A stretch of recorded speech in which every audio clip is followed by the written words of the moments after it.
Parents should never, ever have to wonder, is my child safe at school? The Como investigators have uncovered a shocking failure by one local school district, allowing sexually aggressive students to repeatedly target the most vulnerable kids. Investigator Tracy Vetter joins us with these very disturbing details. Tracy? Well, Molly and Eric, repeated doesn't mean once or twice.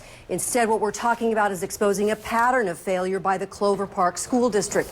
It's led to children with special needs being beaten up, molested, raped on campus by known predatory students. The most recent attack, just last May, happened inside Lakes High School. School surveillance video obtained by the Como investigators takes you along step by step.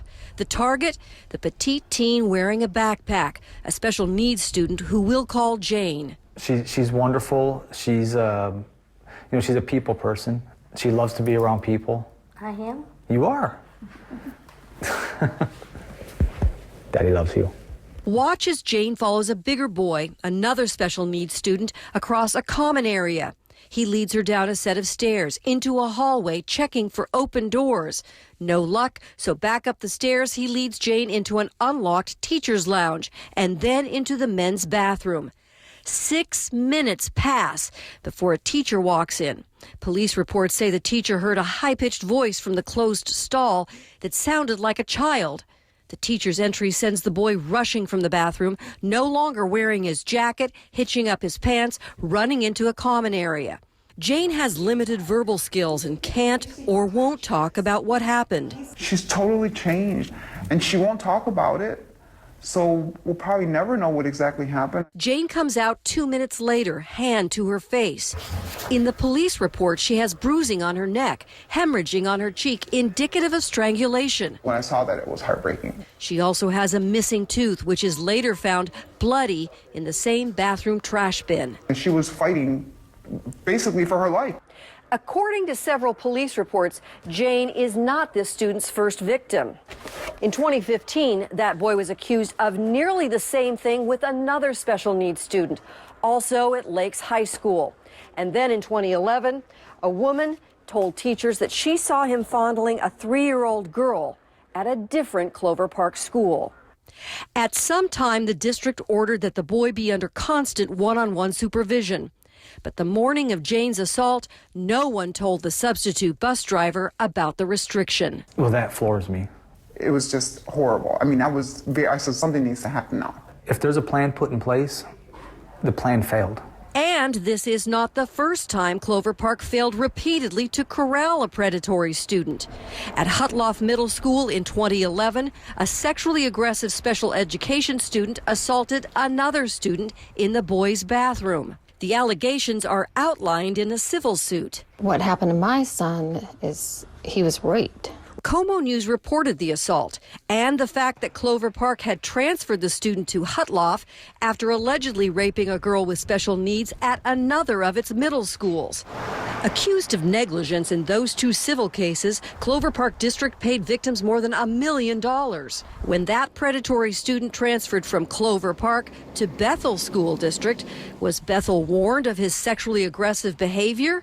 Attorney Lauren Cochran says no. These are the most vulnerable kids that are on the campus. Now at Bethel High, that boy met Cheyenne. Are you okay to talk about this, Cheyenne, or do you want to wait a little while? Talk about this. 14 at the time, she has the mentality of a 5-year-old. It's hard. Really hard. Cheyenne's parents had no idea what was happening. John and Leanne, we're not using their last names, witnessed their sweet daughter's behavior changing for the worse. Yeah, see all the scars? Those are bite marks. Yeah. They say Cheyenne started injuring herself, acting out sexually. Bethel School District's incident report says Cheyenne and the boy were found in a locked portable toilet near the bleachers. No parents or police were contacted. Only later did her parents discover this wasn't the first incident between them. Well, do you still remember what happened? Yeah. In the bathroom? Right. I went in the bathroom. He touched me. Knowing that my kid was violated, so they can't take back. Just made me so angry. Cochran represents both Cheyenne and Jane, calling them victims of different predatory students and a school district that repeatedly failed to protect them. 3 times with the same individual being shuttled from school to school, it borders on criminal.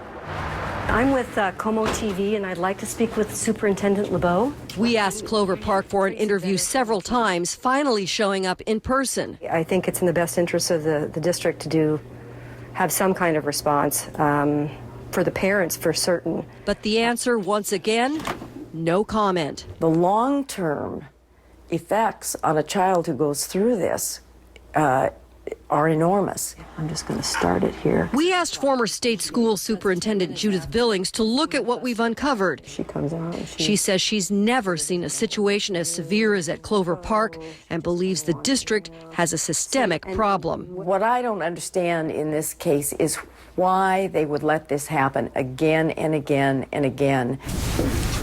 Okay. For the families involved, there is no answer for what their children have lost. If I'm not with my child, then, and they're at school, it's their job to protect my child like I would.